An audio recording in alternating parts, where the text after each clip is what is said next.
عزيزي المشاهد، الفيلم يتتبع عهد الملك فؤاد الأول ثم تولي فاروق الأول مقاليد حكم مصر وزواجه بالملكة فريدة وقيام الحرب العالمية الثانية وزواجه بالملكة ناريمان وخلعه عن حكم مصر بقيام ثورة يوليو المجيدة سنة 1952، وينتهي الفيلم بوفاة الملك فاروق في منفاه. عزيزي المشاهد، هذا الفيلم رؤية غربية محضة لحياة الملك فاروق الأول ملك مصر السابق، وربما تكون هذه الرؤية قابلة للتكذيب أو التصديق، وليس لنا أي تدخل أو مسؤولية. مع تحيات هاي فيديو فيلم. فاروق الأول ملك مصر السابق حين بلغ 25 من عمره صار رجلا بدينا فاسقا يثير الاشمئزاز، تستحوذ عليه المقامرة وغريزة حب التملك. خاصم أنصاره الإنجليز دون أن يعود عليه ذلك بفائدة، وأغضب منه جيشه الذي يحمي عرشه دونما داعي، وأعاد القوى الوطنية وروع بأفعاله الشائنة أبناء الطبقات المتوسطة، وتركته زوجته التي كانت تتمتع بحب الجماهير. فلم يمضي وقت طويل حتى خلع عن عرشه ليعيش بعد ذلك وحيدا في منفاه. هذا هو فاروق القصة والمأساة، الأسطورة واللغز، وهذه هي حكاية فاروق آخر الفراعنة.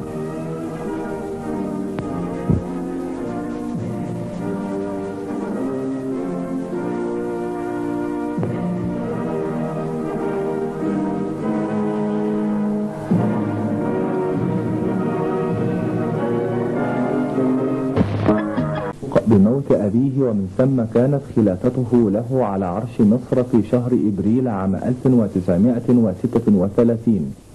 كان لا يزال في 16 من عمره، وكان في تلك اللحظة يتعلم ركوب الخيل في حديقة ريتشموند بارك في لندن. وجاء دوكنت وشقيق الملك إدوارد الثامن لتوديعه في محطة فيكتوريا، وكان حكيما في رفضه اقتراح الملك إدوارد بعودته إلى الإسكندرية على إحدى قطع الأسطول البريطاني. فقد كانت عودة الملك الجديد إلى مصر في سفينة حربية بريطانية بمثابة انتحار سياسي له. رحل إلى دوفر، ومن هناك عبر بحر المانش على ظهر السفينة هايلاندرز، وتلقته الجماهير في مصر بالهتافات. وبعد يومين وجه كلمة إلى الشعب في الإذاعة، وكان بذلك أول حاكم مصري يخاطب الشعب مباشرة وباللغة العربية التي لم يحاول والده إتقانها. كانت كل المؤشرات تبشر بأن فاروق سيكون على العكس من أبيه، شخصية محبوبة ومقربة من النفوس. ولم يكن فاروق يهتم كثيرا بالتاريخ، ولعله فعل خيرا بذلك، فهو سليل محمد علي الذي لقب بأسد المشرق، فاشتراه الأتراك بتنصيبه واليا على مصر. وكان من إنجازاته إنجاب 95 طفلا من عدد كبير من الزوجات، ومساعدة الإنجليز على طرد نابليون من مصر. وكانت مصر وقتها قد أصبحت بلدا في منتهى التخلف والفوضى، وكان نابليون قد فطن قبل الإنجليز للأهمية البالغة لموقع مصر الاستراتيجي وتحكمها في أقصر طريق للتجارة بين أوروبا والشرق. وكان هذا دائما هو قدر مصر، لأن الدول العظمى في الغرب لم تكن لتسمح لمصر بالسيطرة على مقدراتها نظرا لما تمثله من أهمية قصوى لها. كما كانت هذه هي مشكلة فاروق الرئيسية هو وعائلته. كان جد فاروق هو الخديوي إسماعيل الذي عرف ببذخه وإسرافه، والذي باع أسهمه في قناة السويس للإسرائيلي بثمن بخس، وعزله السلطان التركي عندما بلغت ديونه 100 مليون من الجنيهات. لكن ابنه توفيق وعم فاروق الذي خلفه لم يكن بأفضل منه، فصار الجيش ضده، وآثر الإنجليز أن يتدخلوا لحماية مصالحهم واستثماراتهم. لكنهم بعد أن تمكنوا من تأمين مصالحهم وتسوية حساباتهم لم يكن سهلا عليهم أن يتركوا مصر ويرحلوا، بعد أن فكروا في المزايا العسكرية الاستراتيجية ومصالحهم الاستعمارية بالبقاء في مصر، وكانوا موجودين فيها عندما قامت الحرب في عام 1914. وكان فؤاد يحاول في بداية الأمر اعتلاء عرش ألبانيا، لكنه جاء سلطانا لمصر خلفا للخديوي توفيق عام 1917. وكان الإنجليز أحرص منه على حياته، رغم أن أفراد عائلته كانوا يمقتونه ولا يثقون فيه، لكن الإنجليز راقهم أعماله السديدة واهتمامه بأن تتعلم المرأة الحرف اليدوية واهتمامه بصحته ونظافته الشخصية، وأرضاهم فوق هذا وذاك مساندته للإنجليز في رغبتهم للبقاء في مصر. وحكم فؤاد مصر مدة 19 عاما، وكان يجيد لعبة تأليب سادته الإنجليز على رجال السياسة في مصر، والعكس بالعكس. لم يكن مصريا ولم يكن يجيد اللغة العربية، لذلك كان يكره الشعب ويزدريه، وكانت له مقولة هي: لا تنتظر الوفاء من مصري، لأنه لا يعرف حتى معنى هذه الكلمة. وكان فؤاد يؤمن إيمانا كبيرا بالخرافات، وعندما قيل له إن حرف الفاء سيجلب له الحظ سمى جميع أولاده بأسماء تبدأ بحرف الفاء. وتبعه فاروق في هذا التقليد، وجمع فؤاد ثروة طائلة خلال فترة حكمه، حصل على الجزء الأكبر منها عن طريق مصادرة الأموال والممتلكات، وقدرت ثروته بعد وفاته بسبع الأرض الزراعية في مصر. ورغم أن فؤاد ألغى الحجاب في مصر في بداية حكمه، إلا أنه ظل يرعى التقاليد التركية بالنسبة لأهل بيته، حيث كانت أم فاروق شبه سجينة في بيتها، فلم يرى الناس منها سوى عينيها عندما تجلس في دار الأسرة خلف ستائر من الحرير، وكان محظورا عليها التجول في الأسواق أو حتى الظهور في مناسبات إرساء حجر الأساس. وكان لهذه البطالة الإجبارية بلا شك تأثيرها عليها وعلى ابنها الوحيد فاروق، فقد تركزت حياتها حوله وحده حتى أفسدت، وكانت مثل زوجها تصدق قارئ الكف والعرافين وتؤمن بكلامهم، كما كانت تحرص على اصطحاب ابنها معها إلى العديد من الجلسات التي تعقدها بعد منتصف الليل لهذا الغرض، مما كان له تأثيره الضار على الصبي في سنوات نموه، فأصبح عصبيا حاد المزاج، وظل يعاني بقية حياته من الأرق المزمن، وكان لا يستيقظ من النوم قبل وقت الغداء إلا فيما نظر.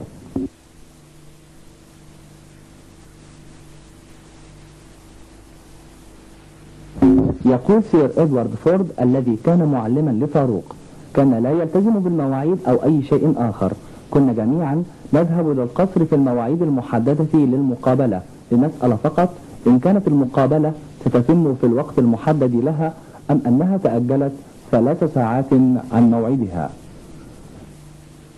أما الصحفي الراحل الأستاذ علي أمين فيقول: لم يرى فاروق الأهرامات إلى أن أصبح في 16 من عمره، وعندما قرروا إرساله إلى إنجلترا للتعليم فكر مدرسوه أن التلاميذ الإنجليز قد يسألونه عن الأهرامات، وستكون نكتة يتمدرون بها إذا ما اكتشفوا أن ولي عهد مصر لم يرى الأهرامات في حياته.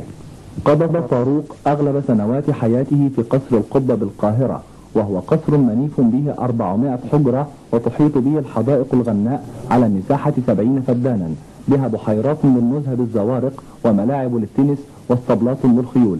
لكن فاروق لم يجد من في سنه ليلعب معه، كان هناك أخواته البنات فقط، وعندما كان يرغب في لعب الكرة كان الخدم يلعبون معه. أما مدرسوه المصريون فكانوا يكيلون له المديح على مجهوداته الضئيلة في سبيل التعليم، حتى إن أباه علم بعد فوات الأوان بمدى جهله وضحالة تعليمه، وحاول فؤاد أن يلحقه بجامعة إيتون فرفضته، ثم حاول إلحاقه بالأكاديمية العسكرية الملكية في ولدج، وبذل مساعي كثيرة لإقناعهم بقبوله لأنه تأخر عن الدراسة. يقول سير إدوارد فورد: في الحقيقة لم يكن قد قبل بعد في ولدج، وكان يذهب إلى هناك ليتدرب على السباحة والملاكمة والشيش، وحكى لي مدربه في الملاكمة أن فاروق تملكه الفزع والذهول عندما بادله اللكمات أثناء التدريب، وكأنه كان يعتبر المدرب مجرد شيء أعطوه له ليتدرب فيه.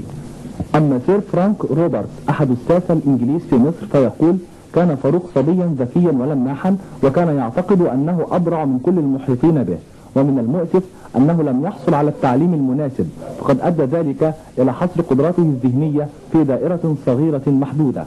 وكان الناس دائما يقولون له إنه مخطئ في تصرفاته، وكان بالفعل يخطئ في أغلب تصرفاته لأنه كان بلا ثقافة.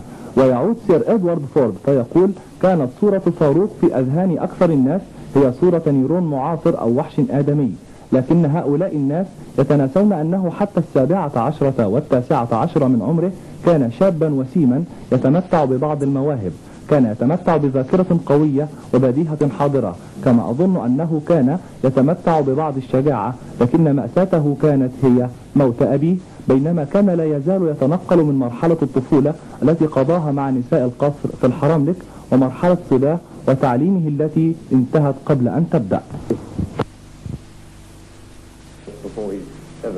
فاروق مقاليد الحكم انشغلت مصر في المفاوضات مع الإنجليز للخلاص من تبعيتها لهم، لكن بريطانيا كانت تخشى طغاة أوروبا وخصوصا موسوليني الذي كان يطمع في إقامة إمبراطورية له في إفريقيا، وقام فعلا بغزو إثيوبيا.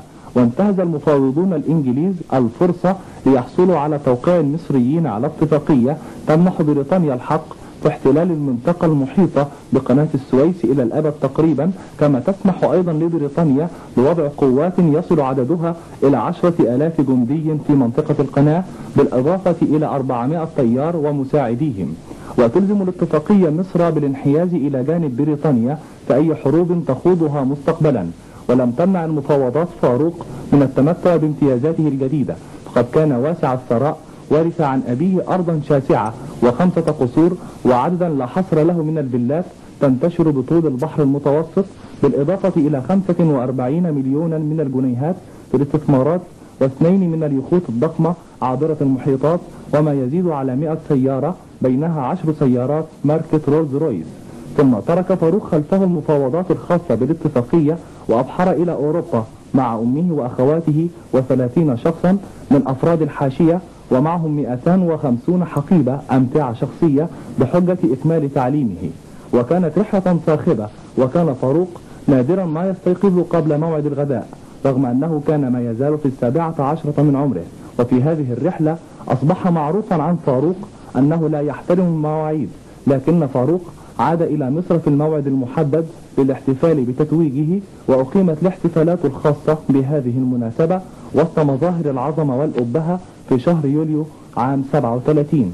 ودامت الاحتفالات 3 أيام متوالية، وتزاحم على القاهرة ملايين المواطنين لحضور هذا الحدث العظيم. وقبلت خطبته التي ألقاها أمام البرلمان بحماس الجماهير، فقد كانت مليئة بالعبارات الرنانة مثل أعطوا للفقراء حقوقهم قبل أن يطالبوا بها، لا يكون الملك صالحا إلا إذا حصل الفقراء على حقهم في الحياة، ليس الفقراء هم المسؤولين عن فقرهم ولكنها مسؤولية الأغنياء.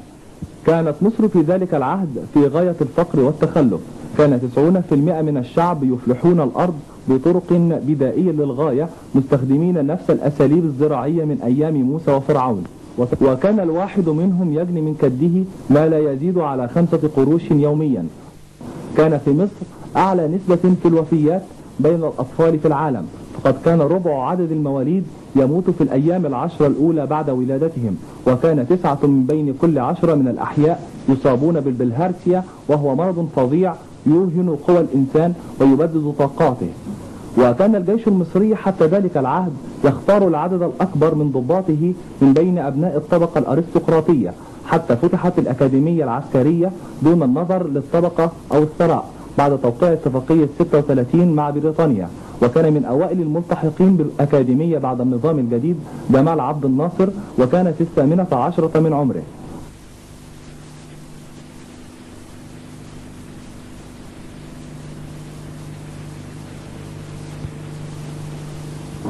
فكر فاروق فور انتهاء مراسم التتويج في الزواج من صفيناز ذو الفقار ابنة رئيسة وصفات أمه التي كانت معهم في رحلتهم الأوروبية، وكانت في 15 من عمرها. وأما هو فكان في 17، وحاولت أمها وأمه تأجيل الزواج ولكنه صمم، وعليه تمت الخطوبة بعد التتويج بشهر واحد، ثم تم الزواج وسط مظاهر الأبهة والعظمة خلال شهر يناير عام 1938.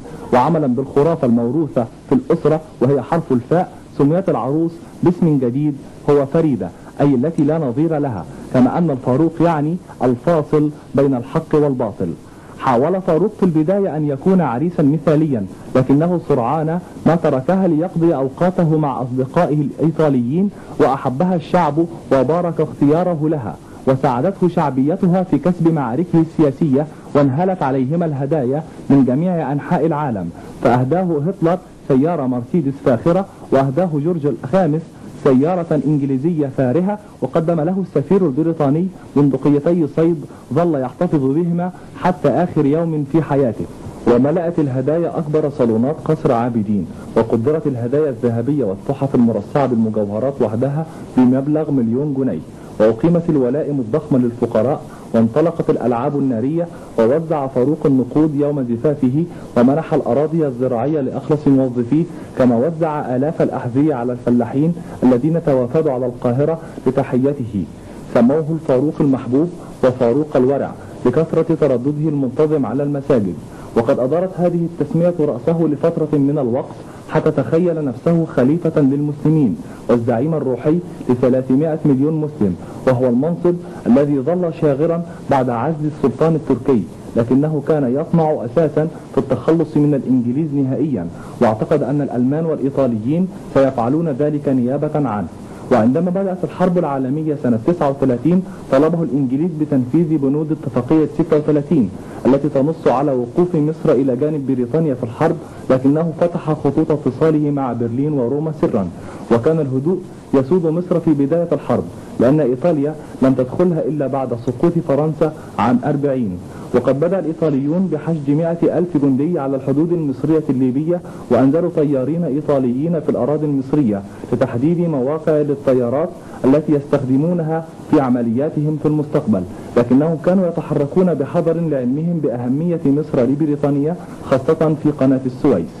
وكان الإنجليز على استعداد لتجاهل فضائح فاروق الشخصية وتصرفاته الشائنة، كما كانوا على استعداد لعدم التدخل في فرضه سيطرته الكاملة على شعبه، لكنهم لم يستطيعوا تجاهل تهديده لقاعدتهم العظمى في القناة وللقناة ذاتها، لأن القناة كانت تمثل عصب الحياة للإمبراطورية البريطانية وأقصر طريق لمرور بترول الخليج، وأول خط دفاع عن هذا البترول نظرا لأهميته الحيوية لدبابات وطائرات وسفن الحلفاء. وكان أقل تلويح بمطامع هتلر وموسوليني في السويس كافيا لاستدعاء قوات من جميع أنحاء الكومنولث للدفاع عن القناة وتأمينها ضد أي هجوم محتمل من قوات المحور.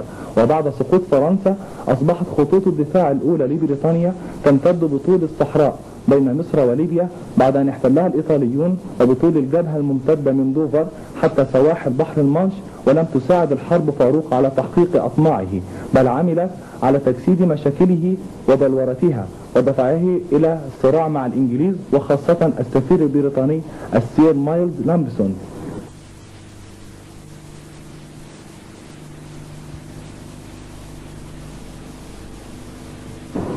كان أول لقاء بين فاروق ولامبسون في استعراض لسلاح الطيران بالقاهرة عام 34. كان لامبسون قادما لتوه من الصين، وكان في 54 ويكبر فاروق ب40 سنة، كما كان ضخم الجثة فارع الطول. وبعد هذا اللقاء كان من عادة لامبسون أن يهدي لفاروق في كل أعياد ميلاده مجلدات ضخمة مطهمة بالذهب عن تاريخ الوحدات والتشكيلات في الجيش البريطاني، وهي كتب يستحيل قراءتها. وكان يعامل فاروق باعتباره طفلا عنيدا، ويقول لرؤسائه في لندن في خيلاء عندما يتعجلونه في الحصول على موافقة ملك مصر في أحد الشؤون: اتركوا هذا الغلام لي. وكان لازما على لامبسون أن يكون مثالا للصرامة والتفاني في أداء الواجب، لأنه كان مندوبا للدولة التي تحتل مصر والقائمة على رعاية مصالحها. وكان فاروق يكره هاتين الصفتين ويود لو يتخلص منهما، وكان يحسد لامبسون على تمتعه بهما. يقول سير فيسكاونت شاندوب أحد كبار العسكريين في الشرق الأوسط في تلك الفترة: هذه مجرد قصص لا أساس لها من الواقع، لأن السير لامبسون كان يشغل وظيفة المندوب السامي البريطاني، وفاروق أصبح ملكا. كما كان السير لامبسون يشعر أن يديه مقيدتان لأنه في بلد أجنبي، لكنه في نفس الوقت كان رجلا مسنا وواقعي التفكير، وكان يجد صعوبة في التفاهم مع الملك وإسداء النصح له، لكنه بحكم منصبه كان لزاما عليه أن يرشده إلى الصواب والخطأ، ولهذا السبب كرهه فاروق بطبيعة الحال.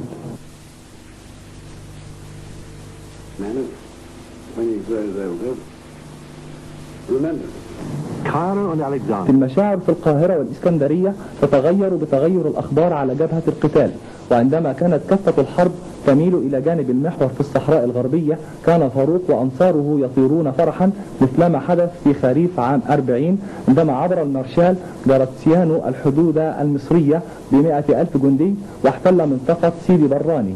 فظهر الطلبة المصريون في شوارع القاهرة احتفالا بانتصار الإيطاليين، واتخذها اثنان من سياسي القصر ذريعة لإنهاء صداقتهما مع الإنجليز. وعندما تراجع الإيطاليون واندحروا بعد ذلك عادت الحياة لهدوئها على ضفتي النيل ولاذ الناس بالصمت. ثم ظهر رومل على مسرح الأحداث ورجحت كافة قوات المحور، فتجرأ فاروق وتطاول إذ أنه كان واثقا من هزيمة الإنجليز، وأصبحت مصر وقرا للجاسوسية، فقد كان عملاء العدو في كل مكان وفي السفارات وقيادات الجيش وبطبيعة الحال داخل القصر. قلت كاونت شاندوب أحد العسكريين في الشرق الأوسط: أعتقد أنه ظن بأننا كلما ازددنا ضعفا سنتمكن من الحصول على تنازلات أكثر، ولا نفهم إذا كان هذا تفكيره لماذا. كان على اتصال وتعاون مع المخابرات الإيطالية، فالإيطاليون كانوا يعرفون ولا شك أن المعلومات التي تصل للقصر رغم أنها من أعلى المستويات إلا أنها لم تكن معلومات تفصيلية، بل كانت مثل الأخبار التي يقدمها التلفزيون الإنجليزي.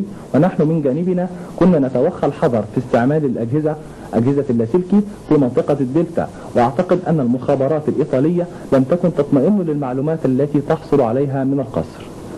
وعندما طلب الإنجليز منه طرد موظفيه الإيطاليين تحدى الطلب بمنحهم الجنسية المصرية. كانت لعبته السياسية تثير الشفقة والأسى، لأنه كمن كان يسعى إلى الانتحار سياسيا، وازداد تردده على النوادي الليلية وأصبح يمارس فضائحه علانية مما أدى إلى انهيار زواجه.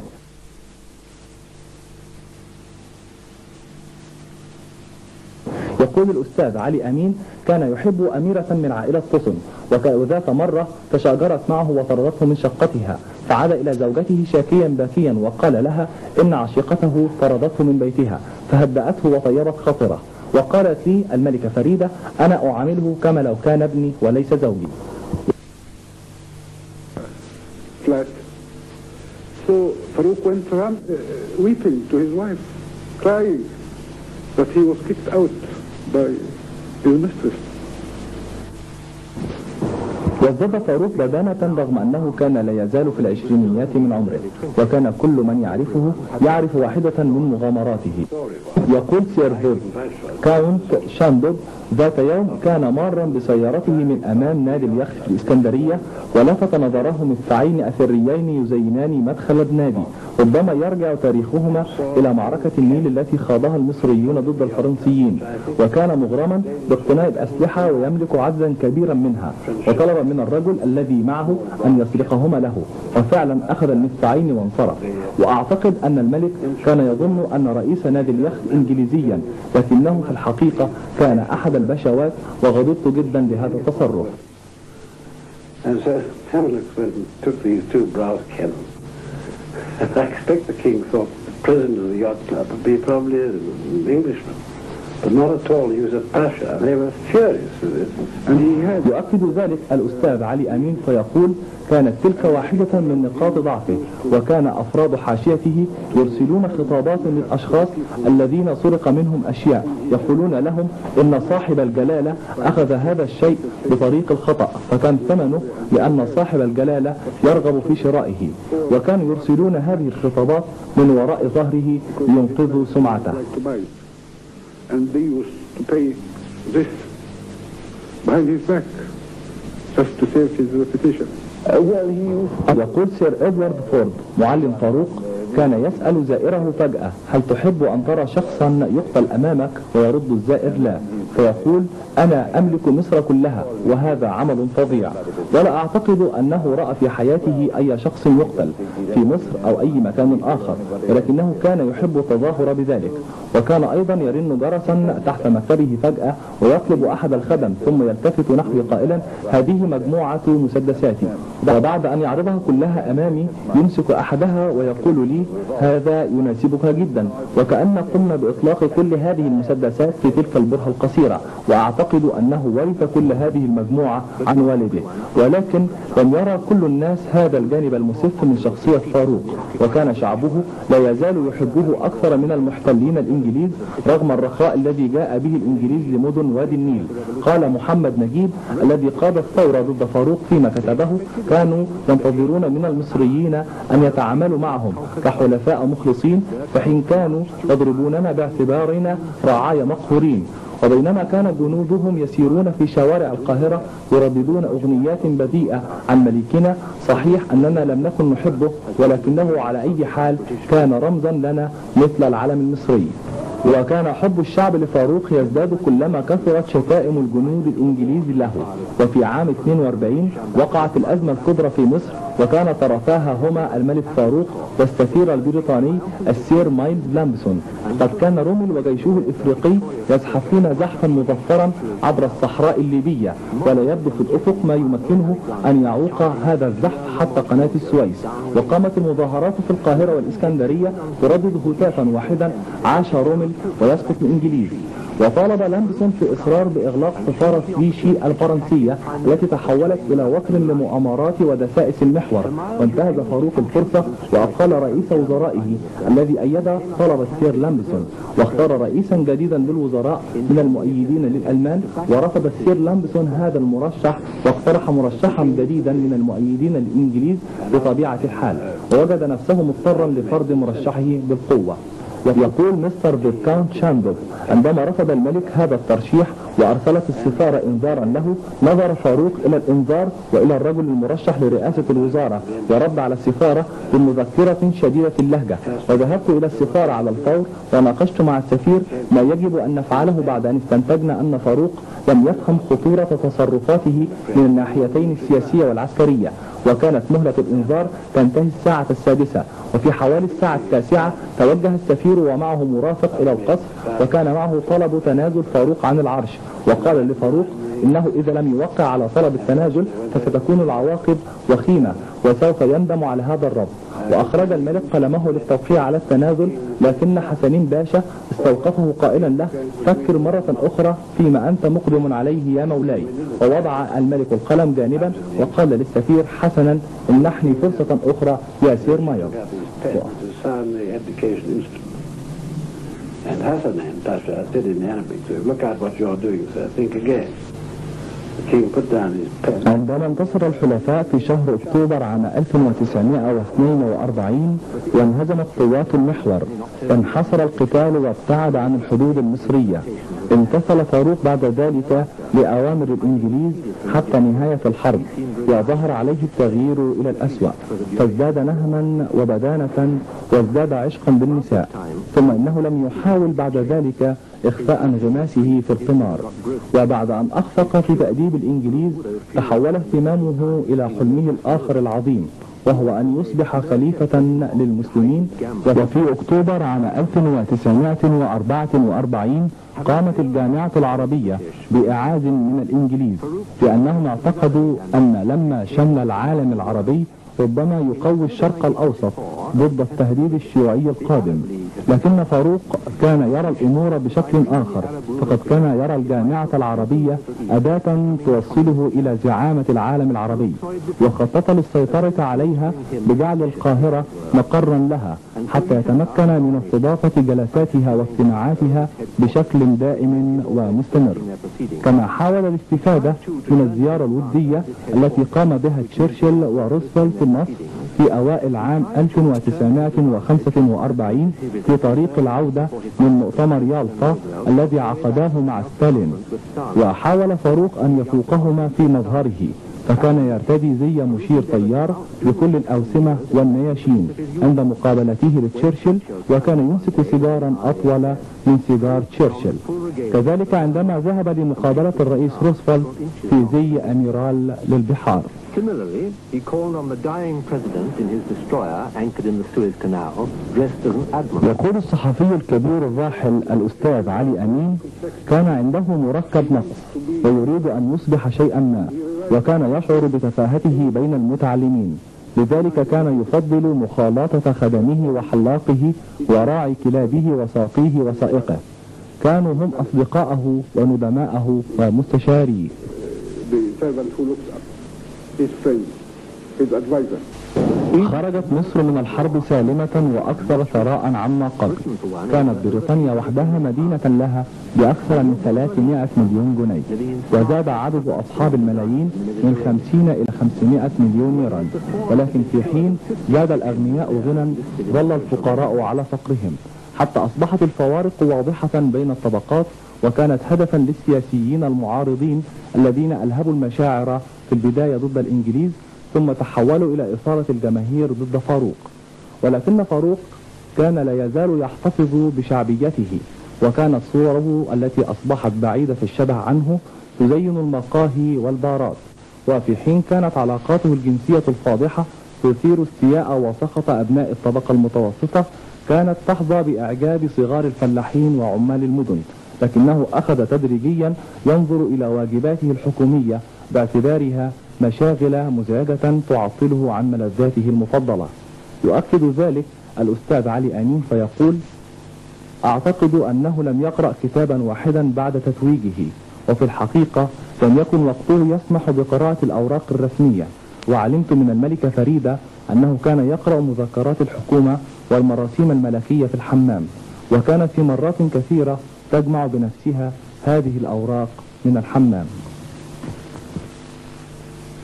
لقد صادف فاروق بعض النجاح، فقد تمكن من إقناع الإنجليز عام 1946 بسحب قواتهم من المدن المصرية إلى قاعدة القنال، وترأس الاحتفال الكبير الذي أنزل فيه العلم البريطاني لآخر مرة من فوق القلعة، وكان يرمز لسيادة بريطانيا وسيطرتها على وادي النيل، وقام برفع العلم المصري مكانه. ونقل عدوه اللدود لامبسون أخيرا إلى بلد آخر، وحل محله رجل أكثر أدبا وأقل تسلطا منه.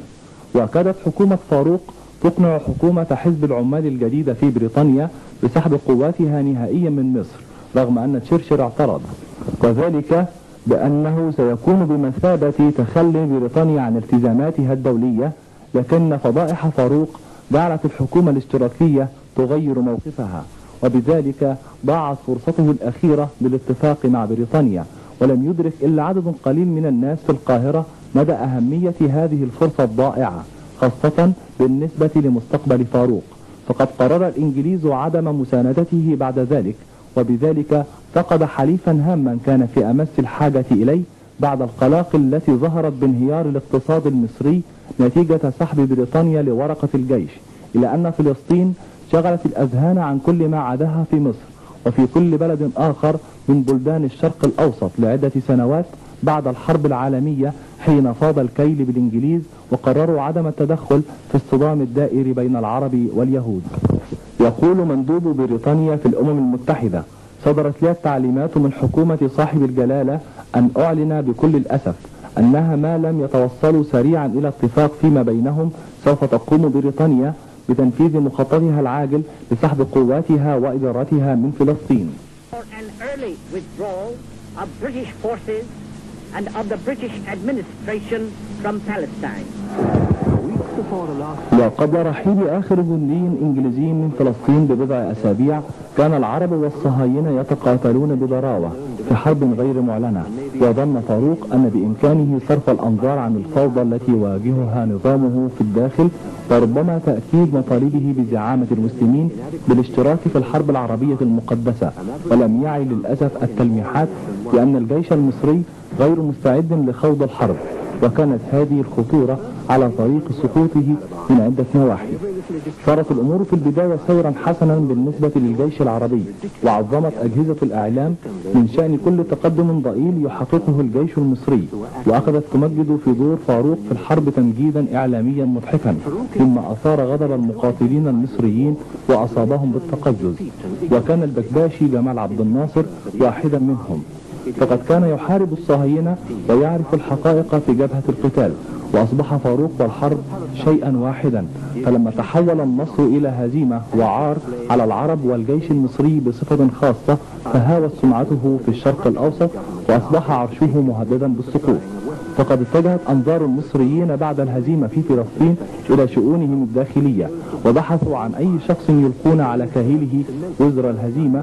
وكانت هناك فسادات بلا شك داخل الحكومة، وخاصة في صفقات الأسلحة والمعدات. وقرر فاروق حظر التحقيق في هذه المفاسد رغم أنه ربما كان بريئا من هذه الاتهامات، وساعد ذلك على نمو مشاعر القلق والتذمر داخل الجيش ضده، وجعل الضباط الذين كانوا ما يزالون موالين له من أمثال اللواء محمد نجيب يقررون الانضمام إلى مجموعة الضباط الأحرار. وكانت هذه المجموعة الصغيرة تكبر يوما بعد يوم، فقد تمكن جمال عبد الناصر من كسب نجيب لمؤازرة قضيته، وكانت هذه نقطة هامة وأساسية بالنسبة لجمال عبد الناصر. قد كان نجيب يتمتع بثقة كبيرة داخل الجيش، كما أنه كان على اتصال بالقصر. أما فاروق فقد خسر الكثير من حب الجماهير بطلاقه من فريدة في شهر نوفمبر عام 1948، وهو الوقت الذي كانت فيه الأزمة الفلسطينية في أوجها، كما أن أمه في ذلك الوقت تركت مصر ورحلت إلى الولايات المتحدة، وتركت الدين الإسلامي واعتنقت الديانة المسيحية، وحضرت زواج شقيقة فاروق من شاب مسيحي في سان فرانسيسكو.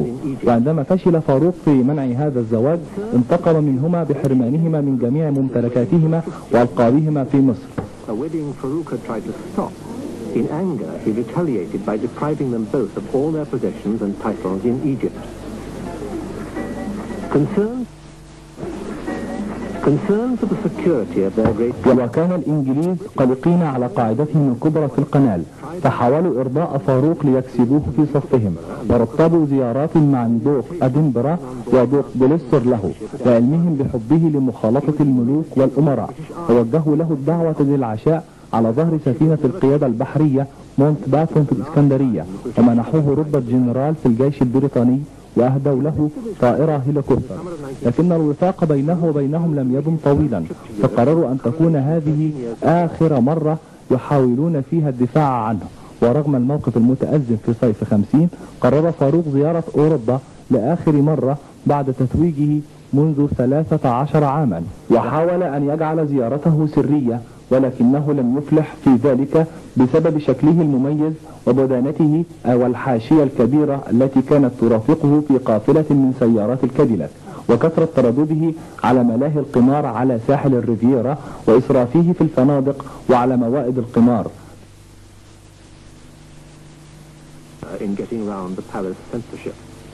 يؤكد ذلك الأستاذ علي أمين فيقول: تم اعتقالي أنا وأخي 20 مرة في سنة واحدة، وصدر العدد الأسبوعي من جريدتنا 26 مرة في سنة واحدة، لكننا كنا ننشر هذه القصص ونطلق على الملك أسماء مختلفة. كنا نكتب عن فضائحه ونقول إن شخصا معينا سافر إلى أوروبا وفعل كذا وكذا، دون أن نذكر أن هذا الشخص هو فاروق، وكان القراء يعرفون من الوصف أنه فاروق. A certain man went to the desert and did so and so and so, without mentioning it's Farouk, but describing the man, the reader would realize that this is Farouk who had handled this scandal. بعد عودته من جولته الأوروبية نصحه بعض مستشاريه بالزواج مرة أخرى كي يسترد اعتباره في نظر الشعب. بعد عودته من جولته الأوروبية نصحه بعض مستشاريه بالزواج مرة أخرى كي يسترد اعتباره في نظر الشعب، بشرط أن تكون هذه الفتاة من عامة الشعب. وكانت هذه الفتاة هي ناريمان صادق التي كانت في 16 من عمرها، في نصف عمر فاروق في ذلك الوقت. وقد ألغى فاروق خطبتها بمرسوم ملكي وأرسلها لمدة 7 شهور إلى باريس وبلاد أخرى لتتعلم اللغات وأصول الإتيكيت، وقرر أن يكون زواجه الثاني أكثر روعة وأبهة من زواجه الأول. لكن هذا الزواج لم يغير كثيرا من مشاعر الشعب نحوه، فقد كان بالنسبة للشعب هو نفسه الملك الفاسق يتزوج من بنت من بنات الشعب، وبالنسبة لهدايا الزواج أشاع فاروق أنه لا يهتم طالما كانت من الذهب الخالص، لأنه قرر أن يقوم بصهرها وتحويلها إلى سبائك يضعها في رصيده بأحد البنوك السويسرية، وقد قرر قضاء شهر العسل في أوروبا لهذا الغرض. وترك مصر مرة أخرى في وقت كانت فيه الأزمات على أشدها في المفاوضات السياسية الحساسة بين حكومته والحكومة البريطانية حول مصير قاعدة القنال، والتي تزامنت مع ذروة الأزمة الخاصة بإغلاق برلين التي كانت تهدد أمن دول الكتلة الغربية كلها. واستمر فاروق في مغامراته وفضائحه ولقب ببلاي بوي الشرق. فهذا الأمر لم يرضى عنه أصدقائه الأمريكيون، وقيل إن رحلة شهر العسل كانت تتكلف 1000 جنيه يوميا دون حساب خسائره في القمار طبعا. ولم تغفل الصحافة العالمية التصريح بأن السواد الأعظم من المصريين كان يعيش ب10 قروش في اليوم. وعادت نريمان حبلى إلى مصر، ويبدو أن هذا شجع فاروق قليلا على الاهتمام بحكم البلاد، ولكن بعد فوات الأوان. فحتى المظاهرات التي قامت في السويس تنادي بسقوط الإنجليز فشلت في جذب اهتمام قطاعات الشعب التي تعاني من الفقر والبطالة أو مثير الشغب الذين ينددون بفاروق ونظامه الفاسد من البشوات الذين يجنون الملايين من أسعار القطن التي تضخمت بسبب الحرب الكورية وإنهاء المفاوضات دون الوصول إلى نتيجة. ولم يكن مسرح الأحداث مهيئا بعد لصدام سافر بينه وبين الإنجليز، فقد جاءت حكومة حزب المحافظين برئاسة تشرشل لتحتل مكان حكومة حزب العمال. ورأت الحكومة البريطانية الجديدة أن الخروج من مصر وقتها سيجعل القناة وكل منطقة الشرق الأوسط عرضة للتغلغل الشيوعي. وحاول فاروق أن يكسب تأييد الجماهير بفتح الفساد بين بعض القيادات السياسية، حيث شرع في إصدار قانون يجيز التحقيق في مصادر ثروة رئيس الوزراء.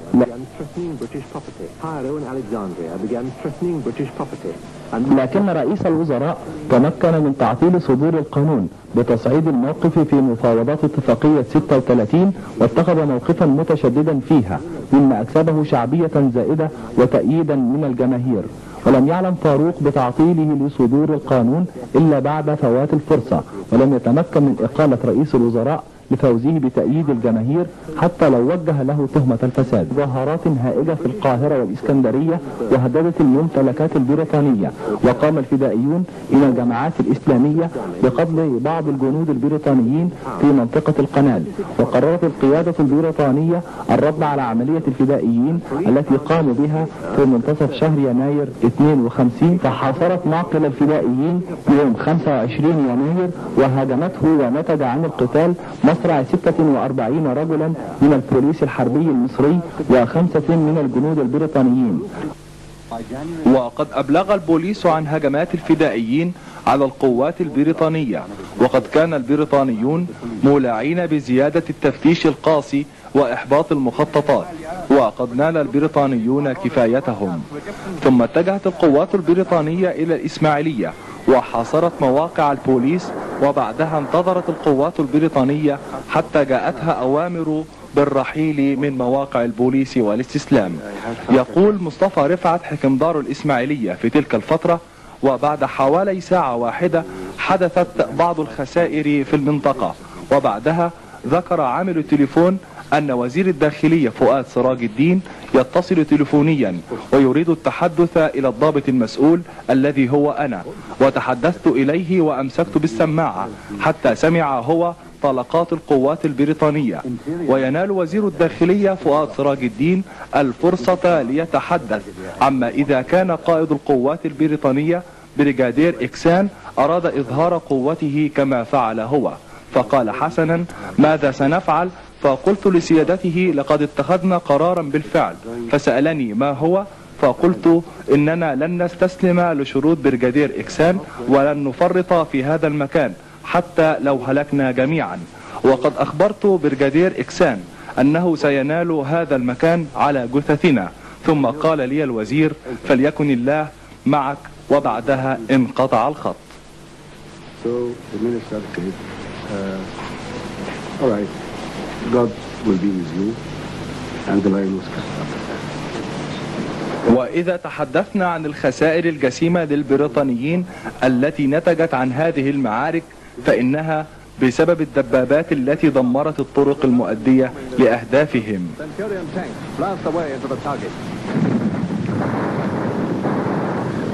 After the softening up process came a determined charge as the Fusiliers burst into the now ruined building.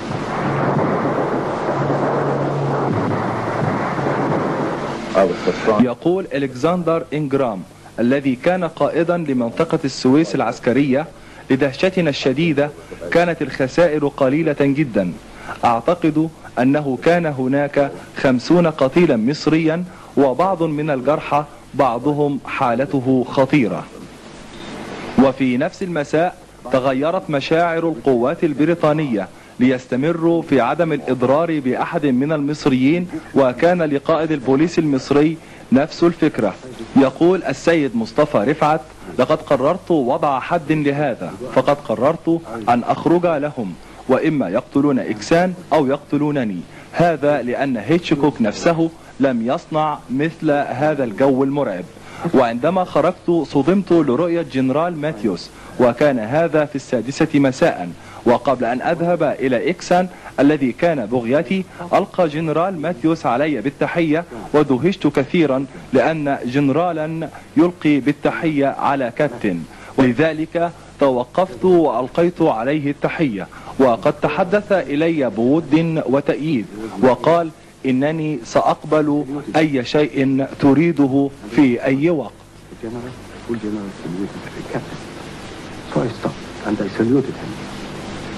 And he spoke with me very nicely and very encouraging. And he said, anything you want, all your terms, I am ready to accept it. وأثناء عملية الاستسلام قتل 50 شرطيا على الأقل في معسكرات الشرطة. ما دخل هيرمان مدينة الإسماعيلية بعد انتهاء هذه الأحداث في 7 مساء، وضع يديه على عينيه وقال: ما هذا العمل العفن الذي صنعناه؟ اليوم التالي، وهو اليوم المعروف في كتب التاريخ المصري بيوم السبت الأسود، فنهبت المباني البريطانية وأحرقت، وكان من بينها فندق شيبرد التاريخي، وقدرت الخسائر بأكثر من 150 مليونا من الجنيهات. ولقي 26 أجنبيا مصرعهم أغلبهم من الإنجليز، وتبين أن مشعلي الحرائق اختيروا بدقة. وكشفت تحقيقات البوليس عن مخطط دقيق لتنفيذ هذه العملية، فقد كان ذلك هو نفس اليوم الذي أقام فيه فاروق مأدبة لكبار ضباط الجيش المصري، احتفالا بميلاد ابنه وولي عهده الذي طال انتظاره له. ورغم أن ألسنة اللهب كان يمكن رؤيتها من نوافذ قصر عابدين، فإن فاروق لم يحرك ساكنا للعمل على إطفائها، واستمرت عمليات السيطرة على النيران يومين كاملين. وكان فاروق لا يزال يتصور أن الجيش في جانبه، لكن حركة الضباط الأحرار بقيادة عبد الناصر كانت تزداد قوة، لأن جمال عبد الناصر تمكن قبل أحداث يوم السبت الأسود بشهر من إقناع نجيب بترشيح نفسه لانتخابات رئاسة نادي الضباط ضد مرشح الملك في هذا المنصب. وفسر فاروق هذا التصرف على أنه مجرد تصرف غير مهذب، وأمر بتأجيل الانتخابات، ولكن الانتخابات تمت في موعدها وفاز نجيب بالمنصب. وغضب فاروق وأعلن بطلان نتيجة الانتخابات، مما أغضب الجيش كله. شكل فاروق بعد ذلك عدة وزارات جديدة في تعاقب سريع، وكان كل رئيس جديد للوزارة أضعف وأسوأ من سابقه، وكان من الطبيعي ألا يقبل أي سياسي محترم إدارة الحكومة، لأن فاروق رفض علاج جذور المشكلة، ألا وهي الفساد الذي ساد القصر والأجهزة الحكومية، حتى أصبح من المتعذر إدارة شؤون البلاد. لكنه كان يظن أنه مهما زادت الأمور سوءا فإنه يستطيع أن يلوذ بالأمريكيين لخوفهم الشديد من تفشي الشيوعية، إلا إن الأمريكيين أصبحوا يدركون أن نظامه بلغ حدا من الضعف لا يستطيع معه منع الشيوعيين من الاستيلاء على الحكم. وكان جواسيس القصر والمخابرات الأمريكية علموا بمخطط الضباط الأحرار للقيام بالثورة، ولكن فاروق لم يصدق بعدما أبلغوه بذلك، فقال ببساطة إنهم حفنة من الصبية.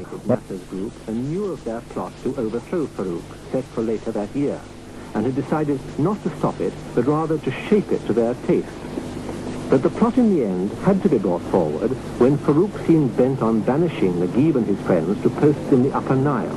an action Nasser interpreted as the preliminary to a purge of his whole revolutionary... بعد ذلك ب3 أيام فقط، وفي يوم 22 يوليو 52 خرجت دبابات الجيش واحتلت كل المرافق الحيوية في القاهرة، بينما كان فاروق في قصره الصيفي بالإسكندرية.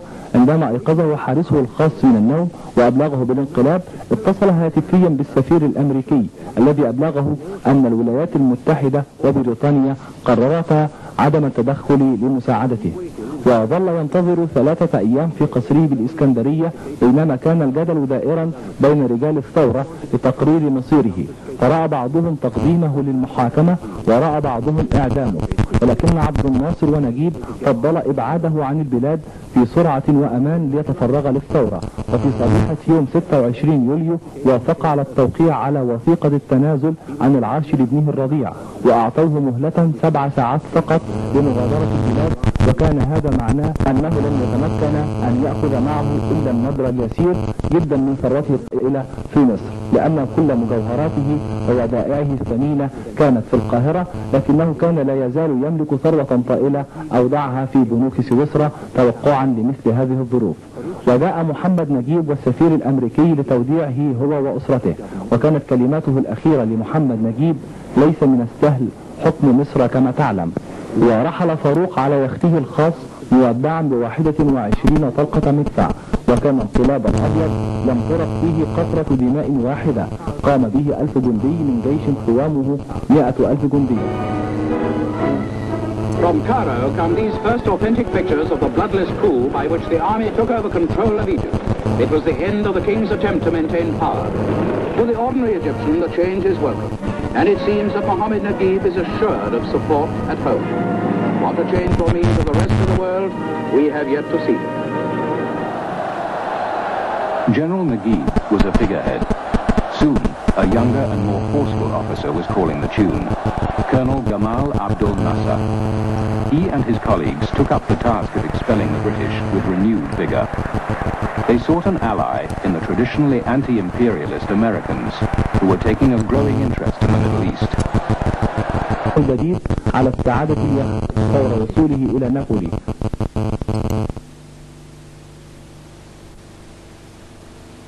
فوضع طاقم اليخت بالدموع، ثم واصل هو وناريمان وطفلهما الرضيع الرحلة إلى كبري، وكان قد مضى 16 عاما منذ خلف أباه على العرش، وكان ما يزال بعد كل هذا الوقت في 32 من عمره، وربما كان يفضل أن يختفي دون أن يعثر له على أثر، ولكن الصحافة العالمية ومصور الصحف العالمية بوجه خاص لم يسمحوا له بذلك، فقد أصبح الآن مصدرا أكبر للأخبار في منفاه عما كان عليه وهو ملك، فقد أصبح بالإمكان العثور عليه بسهولة، ثم سافر من كبري ليعيش في روما، وصارت حياته هناك على نفس المنوال السابق، رغم أن أي شخص غيره ربما كان يفضل أن يبدأ الحياة من جديد ويصلح من أحواله وأخطائه السابقة، لكنه استمر في الاستيقاظ متأخرا والتردد على النوادي الليلية ومعاشرة النساء والمقامرة والتهام الأطعمة، ولكنه سرعان ما قلل من المبالغ التي يقامر بها،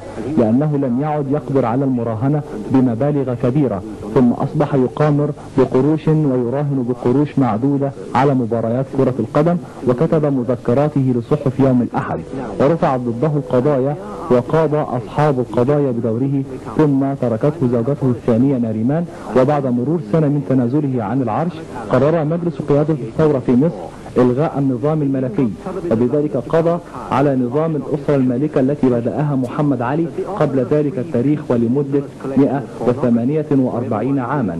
كما طلبوا من بعض السماسرة في لندن الحضور إلى القاهرة لإقامة مزاد علني لمقتنياته وكنوزه الثمينة، لكن هذه التحف التي قيل إنها ستدر الملايين للخزانة المصرية كانت حصيلتها في النهاية 700,000 جنيه فقط. بكته ناريمان ظل يغير مسكنه في روما بنفس معدل تغيير صديقاته، ولم يقحم نفسه في السياسة إلا في أزمة السويس عام 1956 عندما كتب إلى الساسة الغربيين يدين سياسة عبد الناصر بتأمين قناة السويس.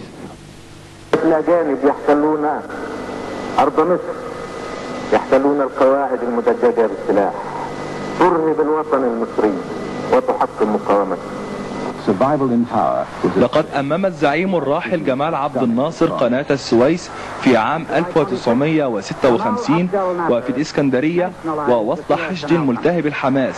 قال الرئيس الراحل جمال عبد الناصر: إنه في هذه اللحظة بعض إخوتكم يشرفون على قناة السويس. وقال أيضا إن القناة هي ملك لمصر، لقد مات في سبيلها 20,100 من العمال أثناء حفرها. وقال إننا سنبني السد العالي. وقد أدهش تأميم القناة كل من بريطانيا وفرنسا اللتين أدارتا قناة السويس لمدة 70 عاما على الرغم من استياء المصريين.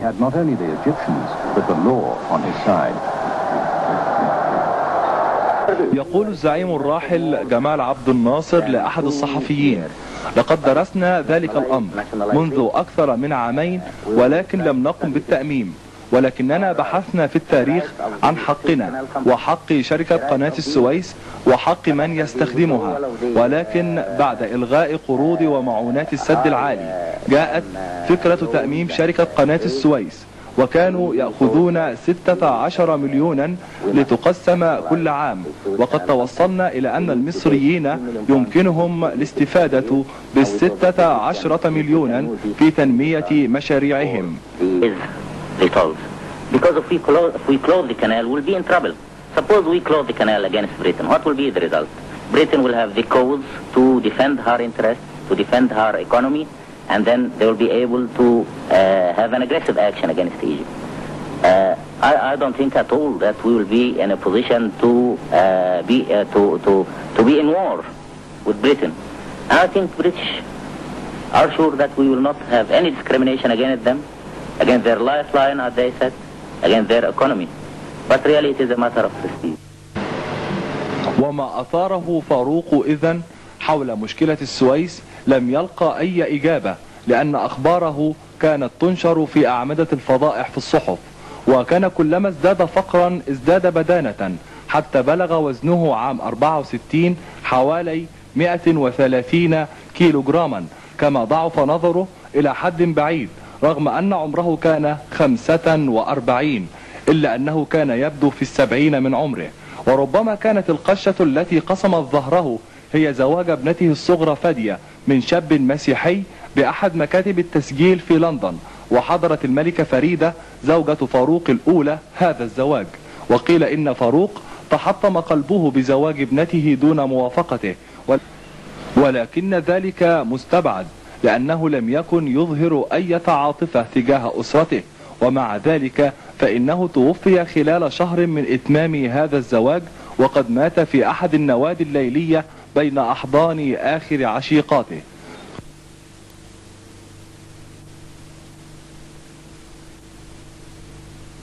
كانت هذه النهاية التي اختارها فاروق لنفسه. كان في 45 عند موته ولم يترك وصية، وكانت شقته في روما خالية الأثاث عندما قام البوليس بتفتيشها، فلم يعثر على اليوميات التي أشاع فاروق أنه يقوم بكتابتها. وكان ابنه أحمد فؤاد على رأس المشيعين لجنازته، وعلى مدى 10 أيام كانت أسرته تحاول الحصول على موافقة السلطات المصرية بدفن جثمانه في القاهرة إلى جوار أجداده. وتم نقل جثمانه إلى القاهرة أثناء الليل وفي سرية تامة، وكان وصوله هذه المرة يختلف تمام الاختلاف عن وصوله إلى مصر قبل هذا التاريخ بحوالي 30 عاما.